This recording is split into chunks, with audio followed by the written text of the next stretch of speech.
Allô tout le monde, premier cours sur le cercle. Je vais commencer avec le vocabulaire. J'ai 9 mots de vocabulaire à vous apprendre. Premièrement, on va aller regarder la définition d'un cercle. Je suis certaine que vous savez tous de quoi ça a l'air, un cercle, mais la vraie définition. Ligne courbe et fermée, dont tous les points sont situés à égale distance d'un point intérieur appelé centre. Et cette distance-là, c'est le rayon. Bon, la définition peut être difficile à comprendre, mais l'animation ici va vous aider. Donc, ce que vous voyez ici, c'est que le cercle il est formé de points qui sont tous situés à égale distance du centre, le point rouge. Puis cette distance-là, on appelle ça le rayon. Donc, un rayon, c'est quoi? C'est un segment, ça veut dire que c'est quelque chose qui est droit, qui n'est pas courbé, qui relie un point quelconque du cercle à son centre. Un point quelconque du cercle, ça pourrait être ici. Donc ça veut dire que je pourrais avoir un rayon ici. Parce que ça relie un point quelconque du cercle avec son centre, puis c'est un segment, c'est droit. Il peut y avoir une infinité de rayons pour un seul cercle, parce qu'un point quelconque du cercle, c'est pas obligé d'être ici. Donc comme vous le voyez avec l'animation en ce moment, le point quelconque il peut être situé partout autour du cercle, puis il peut avoir une infinité de rayons dans un cercle. Vous allez beaucoup utiliser le rayon lorsque vous allez chercher des mesures manquantes dans le cercle. Et la variable qui va le représenter, c'est un R minuscule. Pour finir, la mesure du rayon, puisque c'est une longueur, l'unité qui va être appropriée, ça va être une unité de longueur. Donc, centimètres, décimètres, décamètres, ça peut aussi être en pouces, ça peut être en pieds.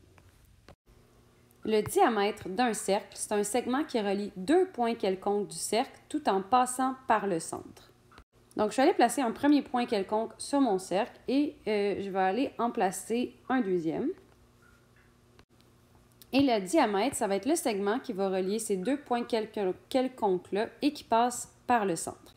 En fait, c'est vraiment comme si vous coupez votre pizza en deux et le trait de couteau, et ça devient en fait votre diamètre.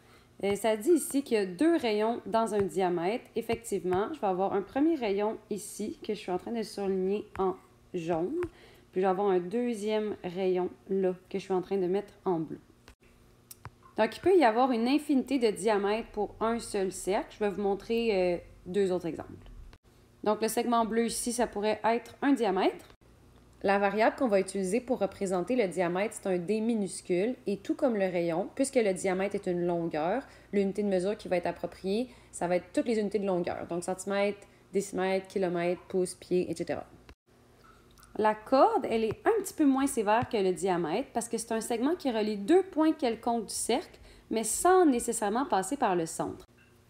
Donc, ce que vous voyez ici, c'est qu'on a un segment qui relie deux points quelconques de notre cercle, mais qui ne passe pas nécessairement par le centre. Donc, on peut en tracer plusieurs autres. C'est pour ça qu'il est écrit qu'il peut y avoir une infinité de cordes pour un seul cercle. Je pourrais avoir une autre corde ici, je pourrais avoir une autre corde là, je peux avoir une autre corde ici. L'important, c'est que votre segment, ses extrémités, ça soit deux points qui soient sur votre cercle.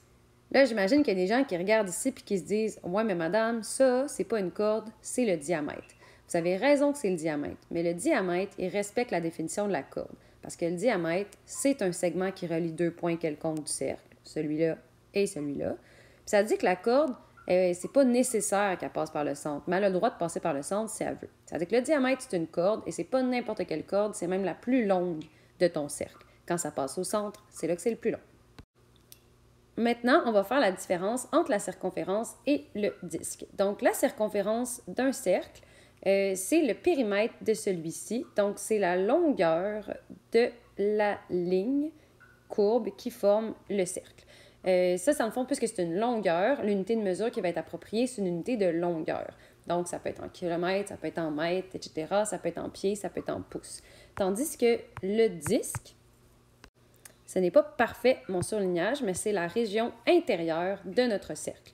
Donc, ça veut dire que ça, c'est une surface. Donc, l'unité qui va être appropriée, c'est une unité de surface. Donc, centimètres carrés, mètres carrés, décamètres carrés, millimètres carrés. J'ai oublié de le dire, mais la variable qu'on va utiliser pour la circonférence, ça va être le C majuscule. Pour l'aire du disque, vous allez toujours pouvoir prendre un grand A majuscule. Un angle au centre, c'est un angle qui est formé par deux rayons et son sommet doit coïncider avec le centre du cercle. Donc ici, vous avez un exemple d'angle au centre, puisque c'est un angle qui est formé par deux rayons.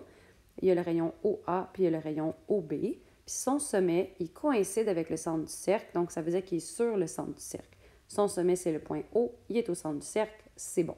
Par contre, il n'y a pas juste des angles au centre de 8 degrés.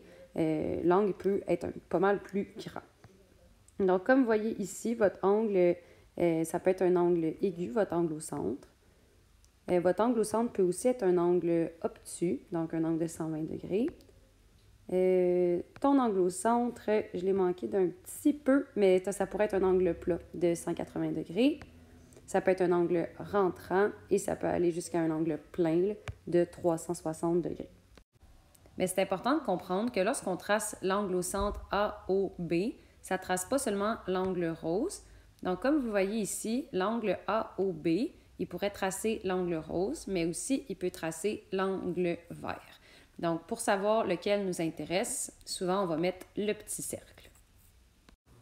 Un arc de cercle, c'est une portion du cercle délimitée par un angle au centre. Puisque c'est une portion du cercle, ça veut dire que ça va être une portion du contour qui est délimitée par un angle au centre. Donc, j'ai commencé par aller me tracer l'angle au centre AOB. Comme je l'ai dit tout à l'heure, quand on crée un angle au centre, ça crée deux angles. Donc, ça pourrait créer l'angle aigu que j'ai mis en jaune ou ça peut créer l'angle rentrant que j'ai mis en rouge. Puisqu'il y a deux angles, bien, ça va créer deux arcs de cercle différents. Donc, ça dit qu'un arc de cercle, c'est une portion du cercle délimitée par un angle au centre. Donc, si on prend l'angle au centre jaune, ce qui va délimiter comme arc de cercle, c'est celui que je trace en ce moment en jaune, du point A au point B. Mais si je prends l'angle qui est rentrant, ça va créer le grand arc de cercle du point A au point B. Ça pourrait créer de la confusion parce que si en ce moment je vous parle de l'arc de cercle AB, bien vous ne savez pas si je parle du petit ou du grand.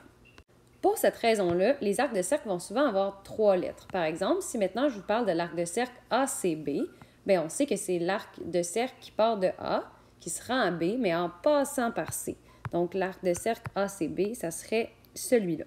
Puisqu'un arc de cercle, c'est une portion du cercle, ça veut dire que c'est une portion d'une longueur.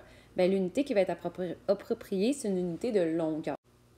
Un secteur circulaire, c'est une portion d'un disque.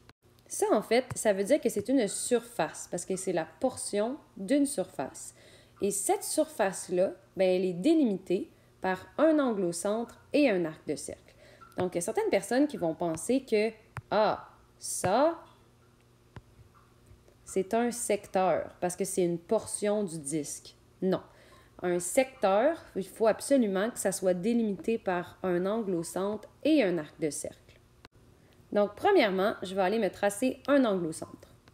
Là, ça peut être mélangeant parce que la définition, ça vous dit que la région, elle doit être délimitée par un angle au centre et un arc de cercle. Mais là, on est comme, ouais, mais quel arc de cercle? T'sais, est-ce que c'est celui-là? Est-ce que c'est celui-là? Est-ce que c'est tout ça? Comme c'est où l'arc de cercle? Bien, l'arc de cercle, c'est l'arc qui est défini par ton angle au centre. Ton angle au centre, là, il y a un point ici, puis il y a un point ici. Là, ça crée deux arcs de cercle, ça. Ça crée l'arc de cercle qui est ici, que je mets en bleu, puis ça crée l'arc de cercle ici, que je mets en rouge.